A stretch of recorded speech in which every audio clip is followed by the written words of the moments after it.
Les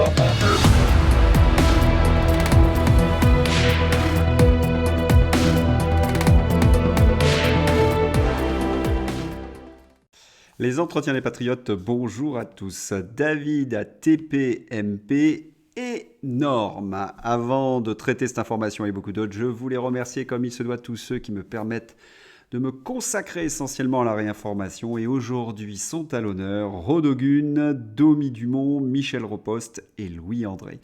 Merci à eux du fond du cœur. Ce sont des fidèles parmi les fidèles. Et je tenais aussi à vous remercier pour votre soutien indéfectible. Merci aux petits pouces levés, merci aux gentils messages. Plus de 1500 sur l'avant-dernière vidéo et pour la diffusion sur d'autres réseaux sociaux. On ne lâche rien. La bête est blessée, c'est vrai qu'elle est dangereuse, mais elle commence à reculer.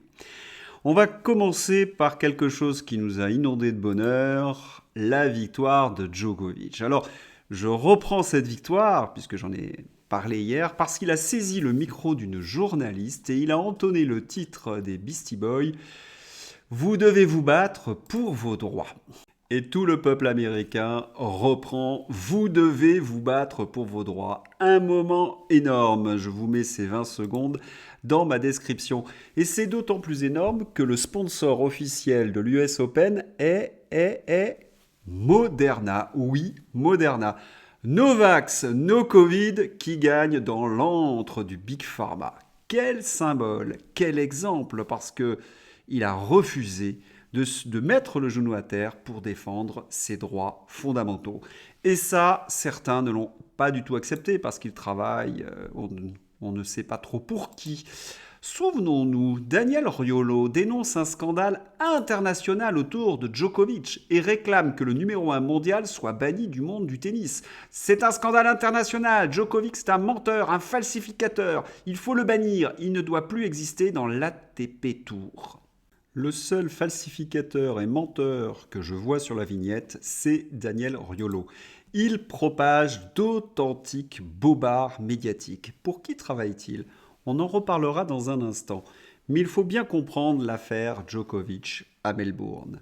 Son visa est annulé pendant son voyage et lorsqu'il débarque, il est arrêté par les services d'immigration.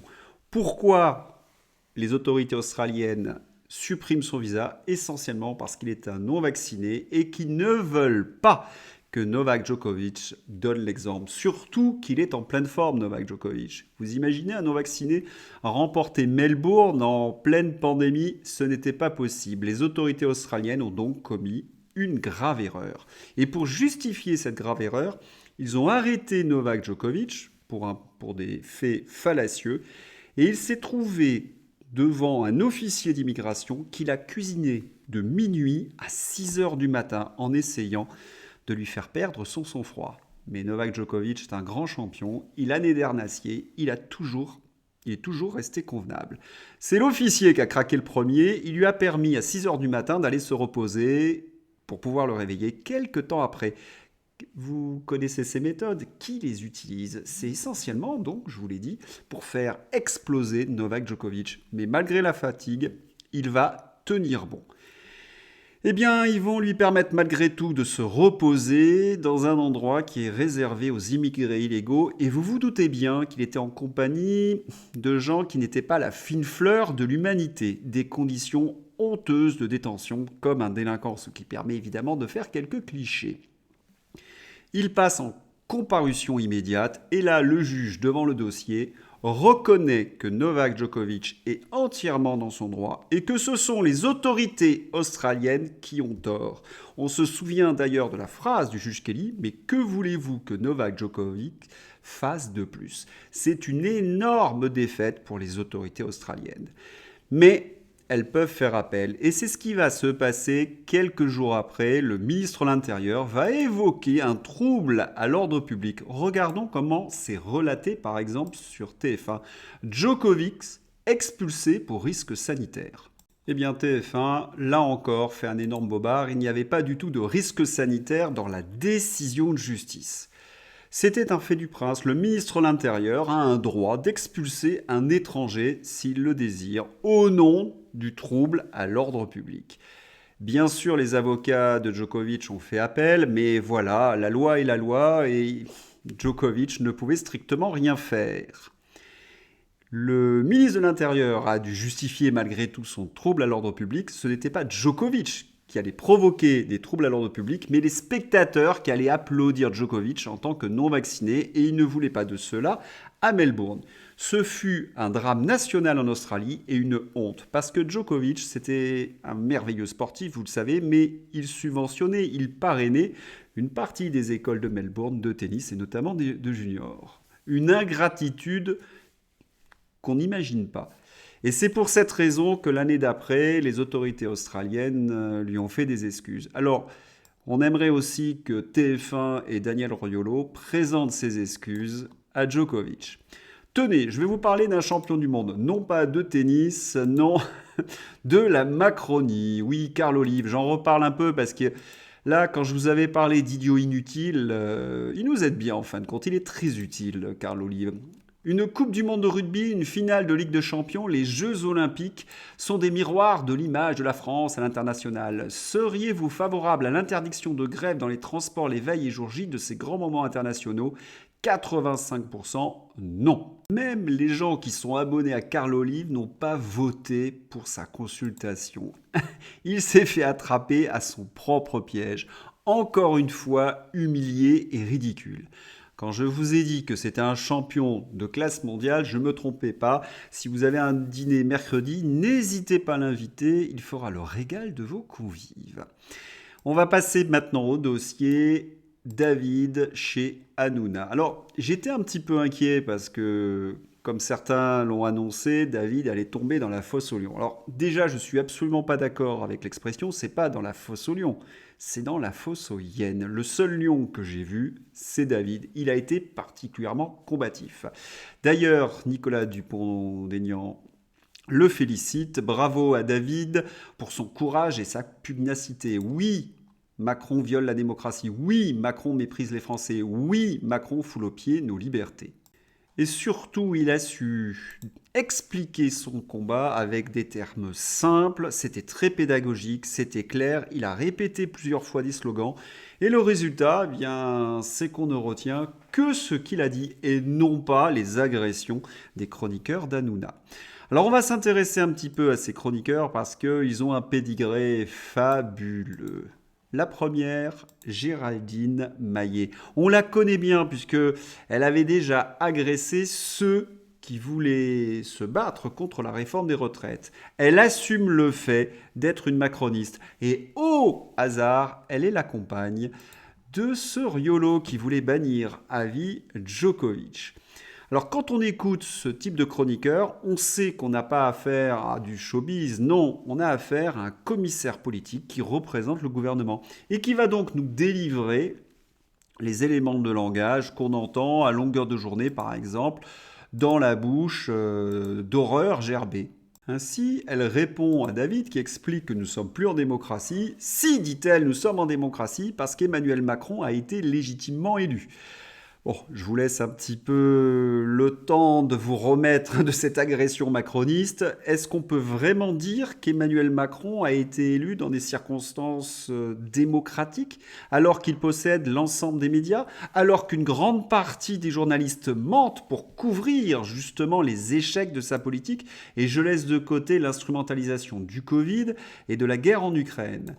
Je voudrais quand même donner un seul exemple de mensonge et de propagande. Quand on dit que la France s'appauvrit, Bruno Le Maire rétorque « Je récuse cette idée qu'il y a un appauvrissement de la société française ». Comment peut-on mentir aussi frontalement ? Ce ne sont pas seulement les journalistes de la réinformation qui affirment que la France s'est appauvrie, c'est surtout le Secours catholique, le Secours populaire, Oxfam. De nombreux Français ne mangent plus à leur faim, plus de 30% se privent de repas, se privent de produits d'hygiène, ne vont plus en vacances. Et Bruno Le Maire nous dit « circuler, il n'y a rien à voir ». Il va peut-être nous affirmer également que la France n'est pas endettée. Des menteurs sur tout, sur l'hôpital, sur la sécurité, sur la vie quotidienne. Ils mentent, ils mentent, ils mentent. Et ils peuvent mentir parce qu'il y a des chroniqueurs ou des journalistes sur les plateaux de télévision.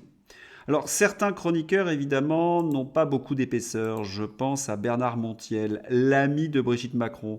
On ne peut pas voir une fête à l'Élysée sans Bernard Montiel dans les bras de Brigitte. Il est encore une preuve que nous ne sommes pas totalement en démocratie. Dans une démocratie, sur les plateaux de télévision, nous devrions avoir des gens qui représentent le peuple français. Dites-moi ce que représente Bernard Montiel. Ou l'autre, là, la Géraldine Maillet. Il ne représente personne, c'est un petit milieu du showbiz qui ne défendent que les intérêts du pouvoir. Ça, ce n'est pas vraiment la démocratie. Et puis Bernard Montiel, c'est pas un prix Nobel, il est épais comme une feuille de cigarette, il a répété désespérément quelques éléments de langage qui avaient dû être fournis par des communicants. On est en démocratie, on est démocratie. Petit perroquet qui a vite été contré par David.